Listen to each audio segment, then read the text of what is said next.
수도권 일극 체제를 깨기 위해 지역의 몸집을 키우는 행정 통합이 추진되고 있습니다. 대기업 유치와 교통망 확충 같은 화려한 청사진이 제시되고 있지만 정작 이 지역의 부가 밖으로 새나가는 구멍은 방치되고 있다는 지적이 나오는데요. 먼저 영상 보고 오겠습니다.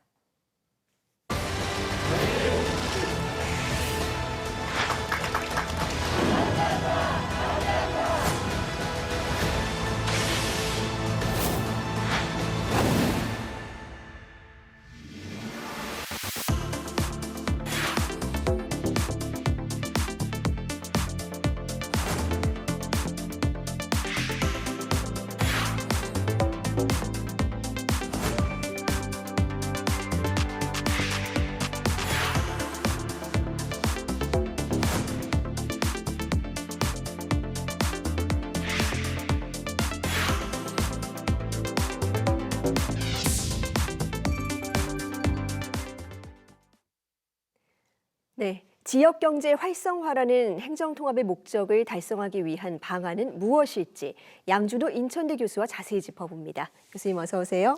안녕하세요. 네, 이 행정 통합의 기본 설계는 초광역 체제를 통해서 행정과 경제의 효율성을 높이겠다는 구상입니다. 일종의 규모의 경제인데 이게 진짜 지역 경제 활성화에 도움이 될까요? 네, 그 5국 3특 광역 행정 통합을 주장하시는 분들은 이제 광역 지역 간의 합병을 통해서 그 규모를 키워 이제 수도권에 맞설 초광역권 경제권을 만들어야 한다는 논리를 펼치시죠. 수도권 일극화에 대해서 더 이상 미루지 말고 또 어떻게든 대응을 해야 되겠다는 그 정책적인 입장 충분히 이해하고 또 그 입장은 지지하지 않을 수 없습니다. 저도 지역 균형 발전을 지향하고 주장해온 사람이기 때문인데요.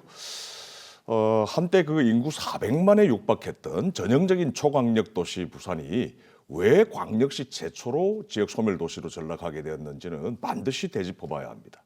부산은 규모가 작아서 쇠퇴한 것이 아니고요.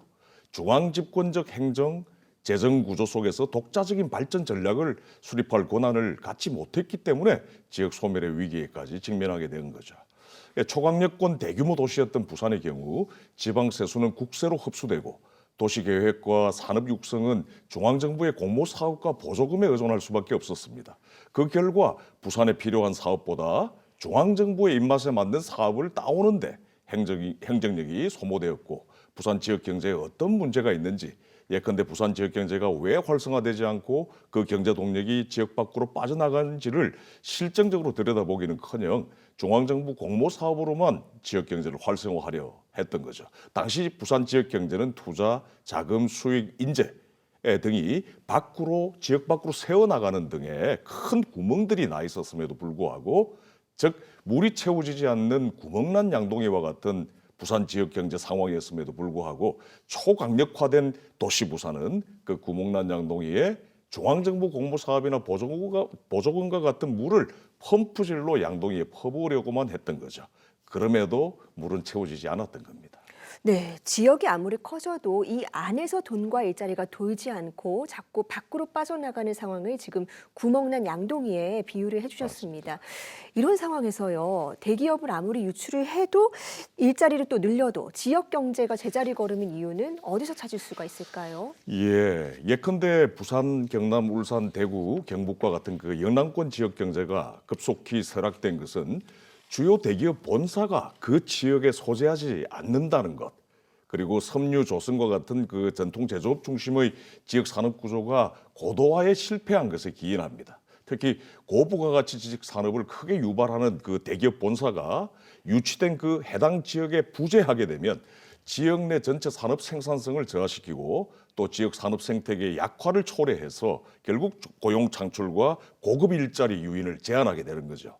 이 때문에 노동력의 그 수도권 유출을 가속화하고 지역 내 고급 노동력이 부족해지고 또한 지역 내 소비 기반 역시 약해질 수밖에 없게 되는데요. 바로 이것이 영남권 지역 경제의 장기적 발전 잠재력을 구조적으로 제약하는 요인으로 작용했던 거죠. 그리고 어떤 지역이 대기업을 유치했다고 하더라도 그 유치된 대기업은 본사가 아니라 생산 거점이나 분공장과 같은 자회사들입니다. 상황이 그러니 어떤 지역에 유치된 대기업이 그 지역에서 막대한 수익을 올렸다 하더라도 그 수익은 본사가 있는 서울이나 수도권 쪽으로 다 새어나가게 되는 거죠. 예컨대 울산에 있는 현대중공업은요, 2025년 당기순이익 잠정치가 무려 1조 4천억 원에 달합니다. 그러나 현대중공업의 본사는 수도권 판교에 위치하고 있죠. 그래서 그 막대한 당기순이익이 울산 밖으로 빠져나가게 되는 겁니다. 만약 1조 4천억 원이 울산에서 재투자되어 그 돈이 울산 지역에 돌고 돌 수 있게 된다면 지역 경제는 살아날 수밖에 없죠. 그러나 현실은 그렇지 못한 겁니다. 대기업을 유치해도 지역 경제는 제자리 걸음만 하게 되는 것입니다. 네, 사실 행정 통합으로 인한 지역의 기대감 중에 하나가 대기업 유치를 통해서 경제가 좀 좋아질 거라는 데 있지 않겠습니까? 그런데 반대로 오히려 이 실제 지역 청년들의 노동 여건이 더 악화될 수 있다는 우려도 나오더라고요. 어떤 이유 때문일까요? 네, 조금 전에 말씀드렸듯이 고부가가치 지식 산업을 크게 유발하는 그 대기업 본사가 그 유치된 그 해당 지역에 부재하고 수도권 지역에 위치하게 된다면 지역 내 전체 산업 생산성을 저하시키고 또 지역 산업 생태계 약화를 초래해서 결국 고용 창출과 고급 일자리 유인을 제한하게 된다는 말씀 드렸습니다. 그렇기 때문에 고임금, 고학력, 즉 고급 일자리는 대기업 본사가 있는 수도권에 집중하게 되고 비수도권 지역, 그러니까 대기업의 본사가 아닌 생산 거점만 소재하고 있는 지역에는 저임금 일자리만 남게 되는 거죠. 바꿔 말씀드리자면 비수도권 지역의 노동은 기업 내부 노동시장에서 그리 중시되지 않는, 즉 임금이나 고용 측면에서 언젠가 경기 상황에 맞게 탄력적으로 조정될 수 있는 매우 취약한 상황에 놓인 노동력들이라고 볼 수 있습니다. 수도권 지역과 비수도권 지역 간에 나타나는 노동시장의 노동력의 양극화 현상인 것입니다. 네, 행정 통합의 가장 큰 그림 중 하나가 초광역 교통망을 구축하는 겁니다. 그런데 이게 오히려 지방 소멸을 가속화할 수 있다는 우려도 나온다고요. 맞습니다.